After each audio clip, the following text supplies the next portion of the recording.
జనాల మీద మేము పడ్డామేంటి భయ్యా? మాకు బిర్యానీ నచ్చలేదు మేము చెప్పాము, నచ్చితే నచ్చిందే చెప్పండి, మేము జనాల మీద పడ్డాం ఏంటి? Okay ready. ఇంకోటి, అరే వంశీ, కొంచెం మేము ఎప్పుడు మాట్లాడినా బిర్యానీ గురించి కదా మాట్లాడేది, మధ్యలో జనాలు ఎక్కడి నుంచి వచ్చారు?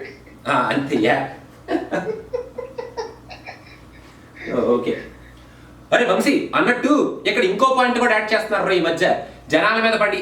ఓకే, ఇక్కడ ఇంకో పాయింట్ కూడా యాడ్ చేస్తున్నారు, జనాల మీద పడకండి భయ్యా అని. బిర్యానీ నచ్చకపోతే నచ్చలేదు కానీ జనాల మీద పడి ఆడకండి. అంతే. ఓకే. అరే వంశీ, ఇక్కడ ఇంకో పాయింట్ కూడా యాడ్ చేస్తున్నారు ఈ మధ్య కొత్తగా, మీకు బిర్యానీ నచ్చకపోతే నచ్చలేదు కానీ జనాల మీద పడి మాత్రం ఏడవకండి అని. ఇక్కడ నాకు అర్థం కాని మ్యాటర్ ఏంటంటే, జనాల మీద పడి ఏడవడం ఏంటరా? మనమేనా ప్రతి ఒక్కరి దగ్గరికి వెళ్ళి, బాస్ ప్లీజ్ అది రెస్టారెంట్లో బిర్యానీ బాగాలేదు, ప్లీజ్ వెళ్ళకండి తిరగండి, ప్లీజ్ బాస్ బిర్యానీ తిరగండి, ప్లీజ్ బాస్ బిర్యానీ మానేయండి, ప్లీజ్ బిర్యానీ టేస్ట్ లేదు అని చెప్తున్నా లేదే. మనం ఇప్పుడు ఒక రెస్టారెంట్లో బిర్యానీ బాగాలేదు అని చెప్పాం అనుకోరా, రేపటి నుంచి మీరు ఆ రెస్టారెంట్కి వెళ్ళి బిర్యానీ తినడం మానేస్తారా? మానేరు.